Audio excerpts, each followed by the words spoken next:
Hello vice, నేనైతే కనుక ఈరోజు ఎపిసోడ్ 36 రివ్యూ అయితే ఇస్తున్నాను. సో మనకి యాక్చువల్లీ ఏంటి, Sunday is fun day. But కానీ సండే ఈజ్ ఫన్ డే కాదు, Sunday is fire strong day. ఎందుకంటే మన వైల్డ్ కార్డ్ ఎంట్రీస్ అయితే కనుక ఇచ్చేశారు. ఈ రోజు ఎపిసోడ్ మొత్తంలో కూడా మనం మెయిన్ పాయింట్స్ మాట్లాడుకోవాలి. ఏంటంటే ఫైర్ స్ట్రాంగ్ గురించి అండ్ ఎలిమినేషన్, చాలా అన్ఎక్స్పెక్టెడ్గా జరిగిన ఎలిమినేషన్ ఒకటి, అండ్ మళ్ళీ శ్రీజ రీఎంట్రీ ఇస్తుందా అనే ఈ 3 టాపిక్స్ మీద అయితే కనుక మనం డిస్కస్ చేద్దాము. సో ఫస్ట్ అయితే కనుక మనకి ఎవిక్షన్ స్టేజ్ లో ఉంది ఫ్లోరా అండ్ రీతు. సో వీళ్ళిద్దరి మధ్య అయితే కనుక లైక్ ఒక రూమ్ లోకి తీసుకొని వెళ్ళి ఎవరు సేవ్ అవుతారు, ఎవరు ఎవిక్టెడ్ అవుతారు అని చెప్పేసి అయితే ఉంది. లైక్ సేవ్ అంటే ఎవిక్ట్ అవ్వకుండా డేంజర్ జోన్ లోనే ఉంటారు అనమాట. సో ఇలా అయితే కనుక మన ఫ్లోరా అండ్ రీతు చాలా ఎమోషనల్ ఫీల్ అయ్యారు.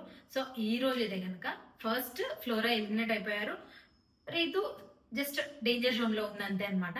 ఇదంతా అయిపోయిన తర్వాత మనకి ఫస్ట్ వైల్డ్ కార్డ్ ఎంట్రీ ఇచ్చింది అయితే కనుక అలేకే చిట్టి పికిల్స్ నుంచి రమ్య మోక్ష అనమాట. తనైతే కనుక పక్కాలో ఒక సాంగ్ తోటి అయితే మనకి ఎంట్రీ ఇచ్చింది. లైక్ ఆమెని చూసినప్పుడు మరి ఓవర్ అని ఏమో అని అనిపించిందిలే, కానీ కానీ తిను మాట్లాడే విధానం కానీ తను పెట్టే పాయింట్స్ కానీ చాలా వ్యాలిడ్ గా ఉన్నాయి. మేబీ నెక్స్ట్ గేమ్స్ లో అందరికి టఫ్ ఫైట్ ఇస్తుంది అని అయితే నేను అనుకుంటున్నాను. అండ్ నెక్స్ట్ అలానే మనకి గౌరవ్ గుప్తా, నిఖిల్ అయ్యర్, శ్రీనివాస్ అండ్ మన ఆయేషా, మాధురి గారు, వీళ్ళందరూ అయితే కనుక వైల్డ్ కార్డ్ ఎంట్రీసీగా ఇచ్చారు. అండ్ వీళ్ళు ఇచ్చిందే కాక వీళ్ళకి ఒక ట్విస్ట్ అనమాట. ఇక్కడ కూడా మనకి వాళ్ళకు ఒక బెనిఫిట్స్ ఇచ్చారు, ఇవ్వాలి పక్కాగా. ఎందుకంటే ఇప్పుడు దాకా ఉన్న హౌస్ మేట్స్ కంపల్సరీగా వీళ్ళు ఎవరో ఒకరిని మీరు ఇప్పుడు దాకా బయటకు వచ్చి చూశారు కాబట్టి, బయట నుంచి చూశారు కాబట్టి మీకు ఒక బెనిఫిట్ ఉంది అని వాళ్ళు నామినేషన్ చేస్తారు. సో దాన్ని బేస్ చేసుకొని బిగ్ బాస్ అయితే కనుక ఒక్కొక్కరికి ఒక్కొక్క వజ్రం ఇచ్చారనమాట. సో ఆ వజ్రాల గురించి ఆల్రెడీ చెప్పారు, అండ్ బిగ్ బాస్ ఆ పర్టికులర్ సిచ్యువేషన్ వచ్చినప్పుడు చెప్తామని చెప్పారు. సో అలా వీళ్ళైతే కనుక ఒక్కొక్కళ్ళు కంటెండర్స్ అని, ఒకళ్ళు లగ్జరీ ఫుడ్ అని చెప్పేసి అని, ఇంకొకళ్ళు క్యాప్టెన్ లైక్ తీసేసి మళ్ళీ వెళ్తే కనుక అవి క్యాప్టెన్ అవుతారని కూడా సజెషన్ ఇచ్చారు. అలా ఒకళ్ళు, అండ్ ఒకవేళ మన గేమ్ మిస్ అవుతుంటే నువ్వు ప్రాపర్గా వెళ్ళాలి అని చెప్పేసి ఇలా అయితే మనకి వజ్రాలు అయితే కనుక మన వైల్డ్ కార్డ్స్కి అయితే ఇచ్చేసారు అనమాట. అండ్ ఇక్కడ మనకి యాక్చువల్గా ఫస్ట్ ప్రోమో శ్రీజ ఎలిమినేట్ అయిపోయింది అనగానే ఫుల్ షాక్ లో ఉన్నారు అందరూ. అన్ఫేర్ ఎలిమినేషన్ అని అన్నారు. ఓకే, అన్ఫేర్ ఎలిమినేషన్ అని చెప్పేసి మనం ఫిక్స్ అయ్యాము. బట్ కానీ ఇక్కడ డేంజర్ జోన్ లో ఉన్న వాళ్ళ అందరినీ కూడా గేమ్స్ ఆడిచ్చారు అనమాట.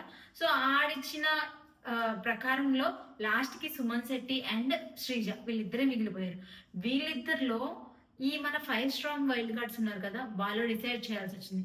సో వీళ్ళందరిలో కూడా మ్యాక్స్ నలుగురు కూడా మొత్తం శ్రీజాకి ఆపోజిట్ గానే ఉన్నారు. లైక్ కొంచెం నీ మాట తీరు కానీ గేమ్ కానీ అంత లేదు అన్న టైప్ లో చెప్పారు.